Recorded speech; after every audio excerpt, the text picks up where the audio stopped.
Et bonjour à tous messieurs dames, bienvenue sur la page de Culture Nomade, l'homme qui se balade d'univers en univers au sein des mondes de la pop culture.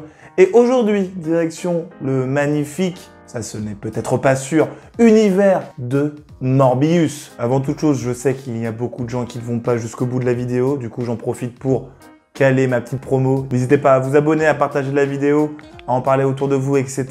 Et vous pouvez aussi me suivre sur Twitter, TikTok et Instagram. Voilà, c'était la petite introduction rapide. Et maintenant, on va s'attaquer au vif du sujet, Morbius. Parce que oui, j'ai pu assister à l'avant-première de Morbius, donc sur les Champs-Élysées, et j'ai pu voir du coup Jared Leto, interprète du personnage principal qui est Morbius, et aussi interprète du Joker dans le Snyder Universe. Ce fut sacrément cool parce que bon du coup voir Jared Leto présenter le film, c'était déjà assez stylé. Il a parlé en français, il a dit quelques mots assez comiques.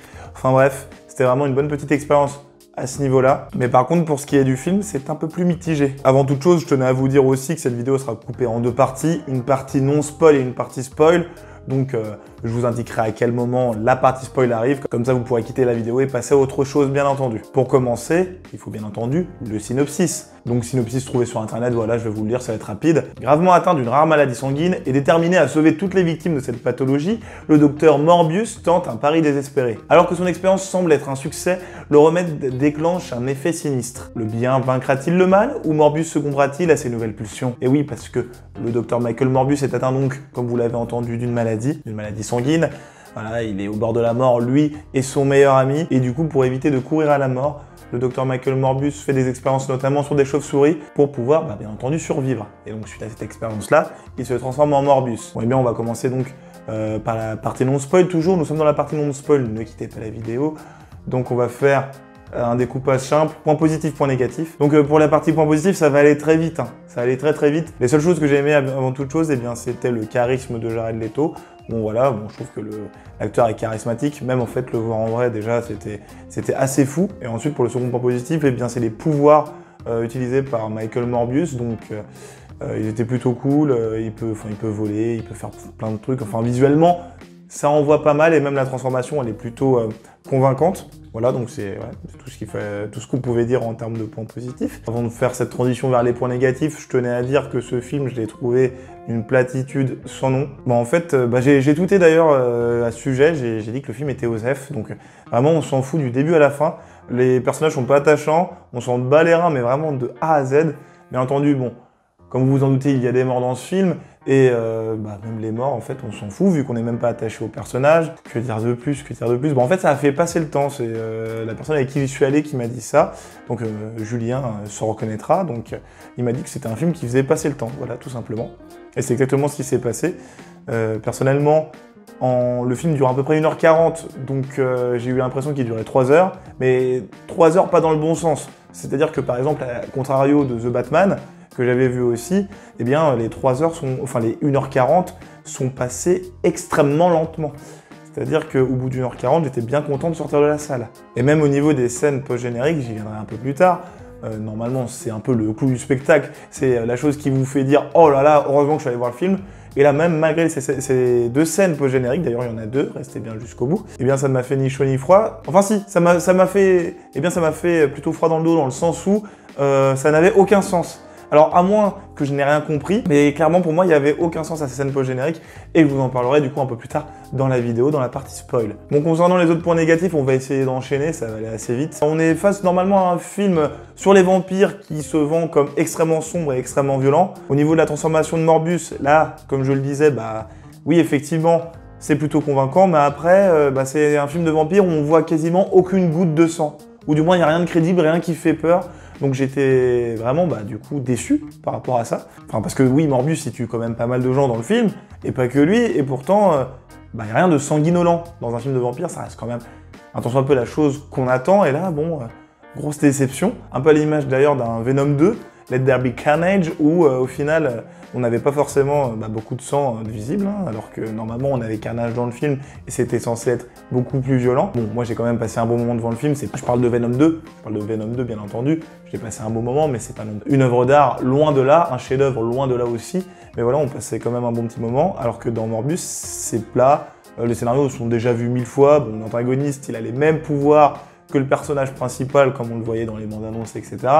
Donc même là, bon, rien de nouveau, rien d'étonnant, et j'ai envie de dire qu'on s'est déjà vu 1000 fois. Donc bon, voilà, scénario et film classique. Et même malgré ça, bah, c'était pas fou. Normalement, il y a des films ou même des œuvres qui reprennent des schémas classiques, et on est quand même à fond dedans, alors que là, bon, bah, que nenni, on s'en fout de A à Z, voilà, tout simplement. Donc vraiment, aucune émotion ressentie du début à la fin, je suis le même, c'est-à-dire que je suis le même après avoir vu le film, j'en attendais rien, et j'ai quand même réussi à être déçu, donc... et non, même pas, enfin j'ai même pas été déçu, parce qu'au final, j'ai rien ressenti, donc c'est comme si j'avais rien vu, en fait, tout simplement, c'est comme si j'avais vu aucun film. En plus, c'est pourtant le comble pour un film qu'on attendait depuis plus de 3 ans, bah, il a eu un peu le syndrome Dark Phoenix. Voilà, pour ceux qui ont pu le voir, X-Men Dark Phoenix, voilà, on l'avait attendu pendant vraiment pas mal de temps, et quand au final il est sorti, bah, c'était comme attendu une grosse bouse, voilà. Je suis désolé de le dire, mais ils ont raté 2 fois le même film, 2 fois le même concept, mais bref, c'était un aparté, mais là, voilà, Morbius, on l'a attendu pendant plus de 3 ans. Je me rappelle avoir écrit un article d'ailleurs là-dessus pour annoncer la sortie du premier trailer, et puis on a vraiment l'impression qu'il y a eu beaucoup de scènes ajoutées, donc ça se voyait que ça rentrait pas forcément dans le montage du film, et ne serait-ce même que dans les scènes post-génériques, on a vraiment l'impression que ça a été tourné, du coup, on va dire peut-être l'année dernière ou cette année, enfin il y a eu beaucoup de reshoots, etc. Mais scènes vraiment ajoutées juste pour dire voilà on les ajoute, mais on ne sait pas où ils veulent nous emmener dans le mauvais sens du terme. C'est-à-dire que même en ayant vu ça, on s'en fout quoi. On n'a même pas envie d'en voir plus, mais je reste un peu trop en surface. Bon, je vais faire une petite conclusion rapide pour cette partie non spoil. Moi, j'ai vraiment pas apprécié ce film. Je trouve que le Sony Pictures Universe, ou je crois que c'est Spider-Man Pictures Universe, enfin bref, j'ai plus le nom en tête. Ils enchaînent dans les films passables, voire pas fous du tout. Donc Morbius en est encore un exemple. Je pense vraiment qu'il faut qu'ils continuent de travailler à fond avec le MCU et notamment Kevin Feige pour que voilà, ils relèvent la barre peut-être de leur côté aussi, parce que j'ai l'impression qu'ils ont perdu tout talent ils ont perdu tout le talent qu'ils avaient sur les films Spider-Man. C'est les mêmes univers et pourtant à la fin on s'en fout, alors que la trilogie de Sam Raimi, les films avec Andrew Garfield, The Amazing Spider-Man, c'était quand même pas mal du tout. Et voilà, je vous parle avec un accent, je ne sais pas pourquoi, accent totalement horrible. Bref, je pense vraiment qu'ils ont besoin d'aide, bien que Kevin Feige leur laisse quelques personnages, mais on y vient tout de suite, on rentre dans la partie spoiler, voilà. Là c'est bon, l'annonce elle est faite tout de suite. Si vous voulez pas être spoilé du film, eh bien quittez la vidéo, je vous dis à la prochaine. Je le redis encore une fois, n'oubliez pas de vous abonner, de partager la vidéo, de me suivre sur Instagram, TikTok et j'en passe. Et voilà, salut les non-spoilers et place à la partie spoil. Tout ce que je vais aborder avant toute chose, c'est que la majorité des scènes qu'on a vues dans les bandes annonces n'étaient pas présentes. Donc notamment, vous vous rappelez du Spider-Man de Tobey Maguire qu'on avait vu coller sur un mur avec écrit Murderer, et on voyait Jared Leto qui passait à côté. Du coup dans une tenue de prisonnier, cette scène on l'a pas eu, donc c'est-à-dire que je sais pas ce qu'ils en ont fait, ils ont dû juste la mettre dans la bande-annonce pour pousser les gens à aller voir le film. On fait référence qu'une fois à Spider-Man dans le film, on sait même pas auquel d'ailleurs, on sait pas si on parle de Tom Holland, Tobey Maguire, Andrew Garfield, a priori ça doit être Tom Holland, mais j'y viens juste après. Mais voilà, donc cette scène elle a été zappée tout simplement. Il y avait même à un moment une scène où il y avait des policiers, notamment un acteur de Fast and Furious qui joue un des policiers du film. Bien, cette scène a été jetée aussi. Donc il n'y a pas l'utilité possible de cette scène-là, mais a priori bon, elle devait servir à rien du tout vu qu'ils l'ont enlevée aussi. Donc vraiment, ce que vous avez vu dans les bandes annonces, il y a beaucoup de choses, beaucoup de scènes que vous retrouverez dans le film. Mais les scènes les plus importantes et qui a hypé le plus ne sont pas présentes. Et je viens notamment à la scène qui nous a tous fait bugger en ayant vu la bande-annonce, c'était tout simplement la rencontre entre Michael Keaton qui interprète le vautour et Jared Leto qui interprète du coup Morbius. La scène qu'on a vue dans le trailer n'était pas non plus présente, donc clairement, interrogation aussi, je sais pas, fait d'autres choses, voilà, ils ont fait d'autres choses avec cette scène, choix très discutable, parce qu'effectivement, donc, il y avait 2 scènes post-génériques, et Michael Keaton n'apparaît que dans ces scènes post-génériques-là. On peut pas vraiment dire qu'il est dans le film, vu qu'il apparaît dans les scènes post-génériques, et la manière dont il apparaît, c'est incompréhensible, c'est-à-dire que Michael Keaton, donc c'est bien le vautour, c'est bien l'Adrian Toomes qu'on a dans Spider-Man Homecoming, et il se retrouve téléporté dans l'univers de Morbius. On retrouve l'écho qu'on avait dans Spider-Man No Way Home, avec du coup l'univers qui s'ouvrait et qui pouvait potentiellement attirer des personnages qui connaissaient l'identité Spider-Man. Mais là, je comprends pas parce que c'est le phénomène inverse qui s'est passé, dans le sens où Michael Keaton donc Adrian Toomes, s'est retrouvé téléporté dans l'univers de Morbius, alors qu'il n'y a aucune raison à cela, parce que le principe du sort qui a été jeté par Doctor Strange, c'était que tout le monde oublie que Peter Parker est Spider-Man, mais à aucun moment le vautour était censé se téléporter dans un autre univers, donc là clairement, soit j'ai pas compris, soit personne n'a compris, soit ça n'a strictement aucun sens. Et puis voilà, tout simplement, comme Venom qui se retrouvait dans l'univers du MCU, qui connaissait l'identité secrète de Peter Parker qui devait se retrouver dans l'univers du MCU, de Tom Holland. Bon, a priori, on peut se dire que grâce à la connaissance de tous les symbiotes, enfin la connaissance partagée de tous les symbiotes dans tous les univers, normalement, peut-être qu'il le connaît, mais même là, c'est un peu tiré par les cheveux. Enfin bref. Là, je sais pas où ils veulent nous emmener, clairement, Sony, et le MCU aussi, parce que bon, ça a l'air quand même un temps soit un peu connecté. Voilà, très bizarre. Donc, pour vous raconter les scènes post-génériques rapidement, on a le vautour qui, du coup, pour la troisième fois, je vous le dis, qui est téléporté dans une prison dans le monde de Morbius. Vu que personne ne le connaît et qu'il a fait aucun crime dans cet univers, il est libéré. Et on se retrouve ensuite avec une seconde scène post-générique où Adrian Toomes, dans sa tenue de vautour, rencontre Morbius pour dire « c'est la faute de Spider-Man, est-ce que tu veux qu'on s'allie parce que je comprends pas ce que je fous là ?» Et a priori, donc, Spider-Man est derrière tout ça. Et Morbius a l'air, du coup, plutôt content de l'aider et il veut s'associer à lui, sans aucune raison apparente, encore une fois. Clairement incompréhensible. Et même le costume du vautour, il récupère son costume alors que, a priori, il a pas été téléporté avec lui.